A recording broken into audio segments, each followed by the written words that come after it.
Year Asia کی flight 8501 شمالی Indonesia میں جاوا سمندر کے اوپر اونچی پرواز کر رہی ہے۔ کیپٹن ایریانڈو اس ایئر بس A320 کی کمان کر رہے ہیں۔ ان کے ریکارڈ میں 2000 گھنٹوں سے زائد فلائٹ کا تجربہ ہے۔ ریمی ایمانویل CO پائلٹ ہیں۔ ان کے ریکارڈ میں بھی 2000 گھنٹوں سے زائد فلائٹ کا تجربہ ہے۔ اس دن کی فلائٹ نے جنوبی شہر سربایا سے اڑان بھری جو جاوا سمندر کو کراس کرتے ہوئے سنگاپور جا رہی تھی۔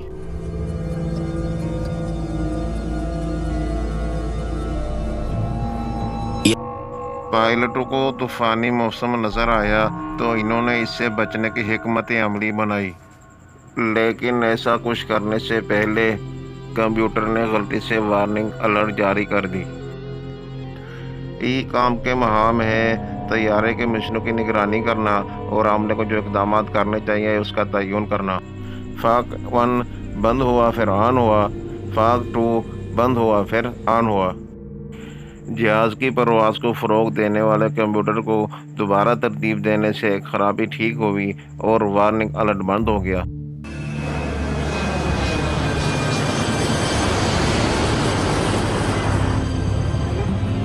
کچھ منٹ بعد پھر سے وہی وارننگ الرٹ شروع ہو گئے۔ فاک 1 بند ہوتا پھر چلتا۔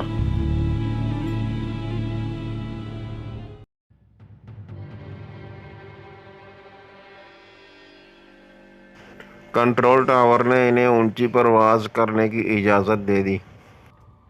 کنٹرول ٹاور کا اہلکار ان کے جواب کا انتظار کر رہا تھا، لیکن پائلٹ اپنے مسئلے میں بکھرے ہوئے تھے۔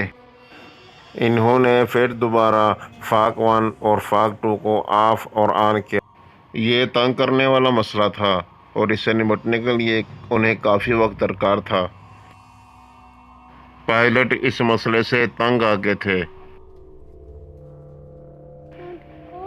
جکارتہ میں کنٹرولر فلائٹ سے رابطہ کرنے کی کوشش کر رہے تھے۔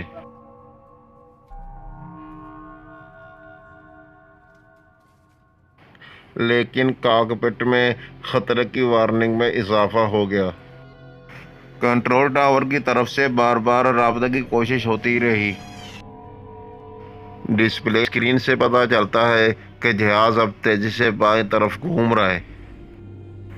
پائلٹ جہاز کو سیدھا کرنے کی ناکام کوششیں کرتے ہیں۔ اچانک جہاز زیادہ اونچی پرواز کرنے لگ گیا، پھر نیچے کی طرف چلا گیا۔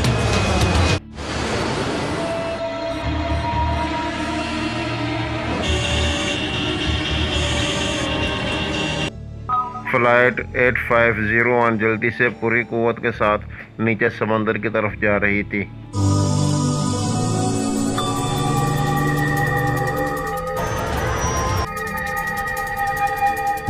یہ فلائٹ اب بہت تیزی سے نیچے کی طرف جا رہی تھی۔ دونوں پائلٹ بے بس تھے۔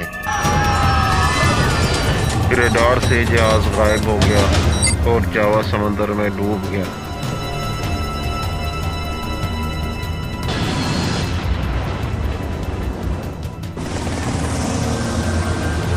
ریسکیو کی ٹیمیں سمندر میں تلاش کر رہی تھی، لیکن مسافروں اور عملے میں صرف ملبے کے چند ٹکڑے ملے جو سمندر میں بہہ رہے تھے۔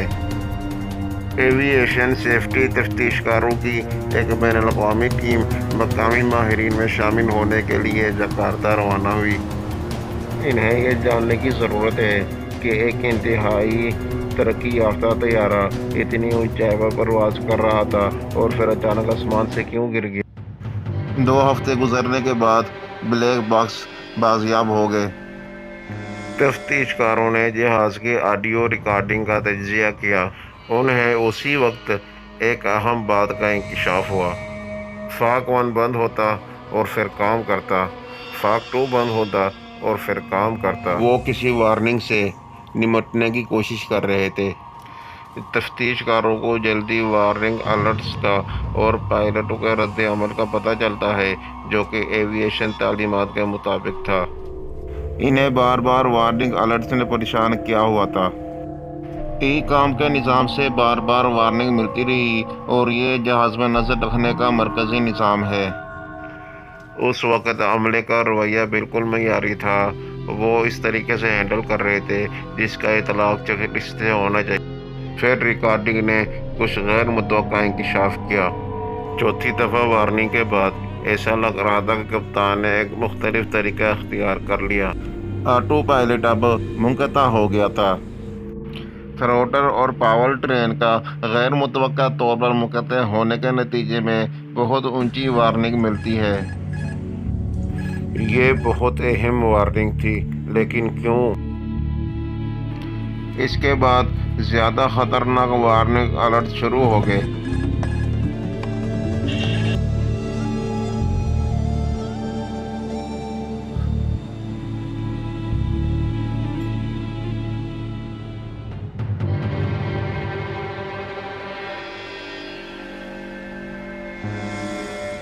تکنیکی لحاظ سے اس جدید طیارے کی بندش کی کیا وجہ بنی؟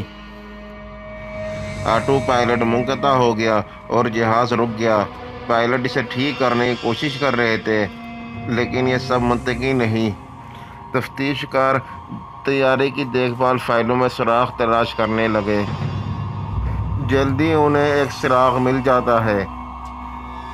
یونٹ کی high reader travel limit unit RTLU میں مسئلہ تھا۔ RTLU روڈل کو پرواز کے دوران دونوں سمتوں میں بہت دور جانے سے روکتا ہے۔ جہاز کے ریکارڈ یہ بتا رہے ہیں کہ وہ تقریباً 1 سال سے ناکارہ تھا۔ اس سے پہلے 23 دفعہ پائلٹ اس جہاز میں بالکل اسی خرابی کی نشاندہی کر چکے تھے۔ اس جہاز میں RTLU کی خرابی بار بار ہونے لگی اور بڑھنے لگی۔ ہر شکایت کے بعد مینٹیننس انجینئر RTLU کو دوبارہ ٹھیک کرتے تھے اور پھر اسی کو دوبارہ سروس میں ڈالتے تھے، اور وہ زیادہ مستقل حل تلاش کرنے میں ناکام رہے۔ وہ فنی خرابی ٹھیک کر کے دوبارہ جہاز کو کلیئر قرار دیتے تھے۔ قانون کے مطابق خرابی دور کر دی جاتی تھی۔ یہ بات واضح تھی کہ جو بھی خرابی ہے وہ نہیں ملے گی، کیونکہ مسئلہ بار بار ہوتا رہا۔ جہاز وارننگ الرٹ کے باوجود معمول کے مطابق کام کر سکتا تھا، لیکن حادثے کی رات ایسا نہیں۔ تفتیش کاروں کو امید تھی کہ اس کا جواب فلائٹ ریکارڈ ڈیٹا میں تلاش کر لیں گے۔ یہ واضح طور پر RTLU تھا جو اس کی اصلاح کرنا چاہتے تھے، پورے نظام کو بند کر کے دوبارہ چلا رہے تھے۔ RTLU کی وارننگ 2 مرتبہ اور ہوئی اور ہر بار وہ صحیح کام کر رہے تھے۔ پھر اس نے چوتھی دفعہ وارننگ دی، لیکن اچانک وہاں ایک خرابی تھی۔ تفتیش کاروں کو لگتا ہے کہ اسی خرابی نے آٹو پائلٹ بند کر کے جہاز کو خطرے کے کنارے میں ڈال دیا۔ آٹو پائلٹ اور تھروٹل کی علیحدگی کا واقعہ تفتیش کاروں کو 2 مختلف سمتوں میں لے جاتا ہے۔ ایک یہ کہ اس کی وجہ کیا تھی، اور دوسرا کہ پائلٹوں نے اس سے کیسے نمٹا۔ جب تفتیش کار ان سوالوں کے جواب دینے کے لیے جدوجہد کر رہے ہیں، انہیں ایک حیرت انگیز نیا سراغ مل جاتا ہے۔ تفتیش کاروں کو ایک غیر متوقع کال موصول ہوتی ہے جو ایشیا 8501 کے کیپٹن کے بارے میں نئی معلومات فراہم کرتی ہے۔ اب تفتیش کاروں نے کیس کو دوبارہ شروع کر لیا۔ حادثے سے 3 دن پہلے پائلٹ خود انڈونیشیا سے کوالالمپور جا رہے تھے۔ اس دن جب RTLU میں فنی خرابی ہوئی تو اس نے مینٹیننس انجینئر سے کاکپٹ میں آ کر اسے ٹھیک کرنے کا کہا۔ مینٹیننس انجینئر نے نظام کو ری ڈائریکٹ کیا، لیکن مسئلہ واپس آ گیا۔ پھر اس نے مرکزی کمپیوٹر کے مین سرکٹ نکال دیے۔ گراؤنڈ بیس دیکھ بھال کے لیے سرکٹ نکالنے کی ایک خاص فہرست ہے جو کہتی ہے کہ آپ طیارے کے اندر موجود کمپیوٹرز کو دوبارہ ترتیب دینے کے لیے سرکٹ کا استعمال کر سکتے ہیں۔ کیپٹن نے دیکھ لیا کہ مسئلہ کیسے حل ہو گیا۔ کیپٹن نے پوچھا، اگر ایسا مسئلہ پھر سے آیا تو میں کیا دوبارہ یہ کر سکتا ہوں؟ انجینئر نے کہا، جی وہ کرنا جو ای کام آپ سے کہے۔ تفتیش کاروں کا خیال ہے کہ وہ آپ جان کے ہیں کہ کپتان نے ایسا کیا جس کی وجہ سے تباہی ہوئی۔ یہ جاننے کے لیے کہ وہ صحیح تھے، انہوں نے فلائٹ سیلیمیٹر کا استعمال کیا۔ انہوں نے RLTU کی وارننگ الرٹ سے شروع کیا۔ فاک 1 بند کر دیا، فاک 2 بند کر دیا۔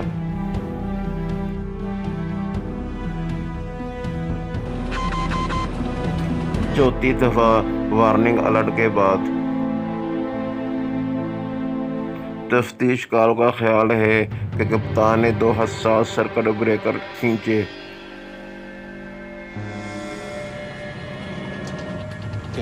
تفتیش کاروں نے بھی ایک سرکٹ بریکر نکالا تو فوراً اس کا نتیجہ ملا۔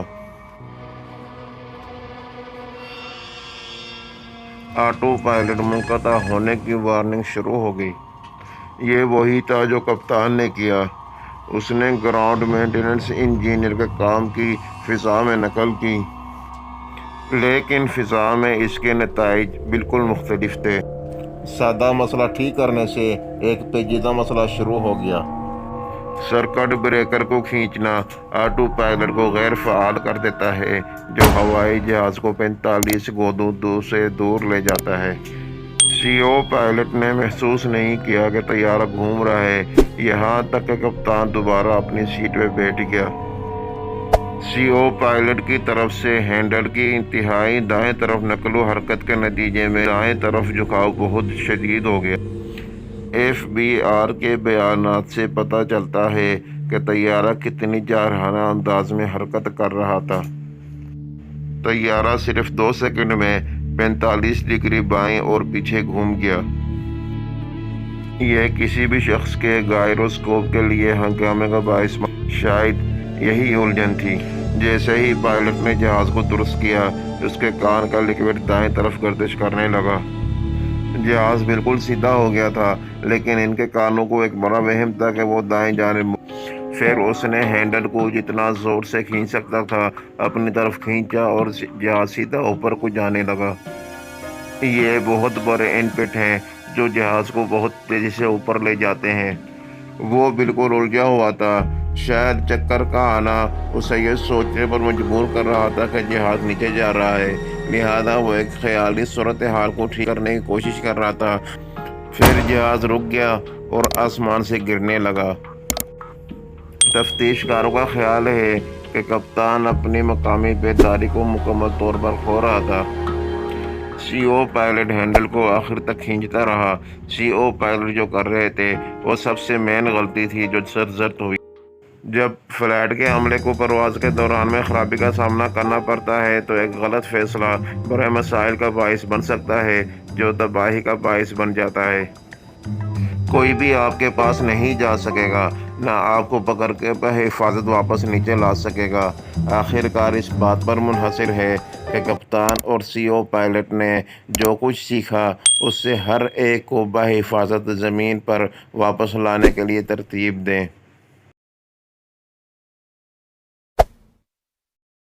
ناظرین، اگر آپ کو ہماری ویڈیو اچھی لگی تو لائک اور سبسکرائب لازمی کریں۔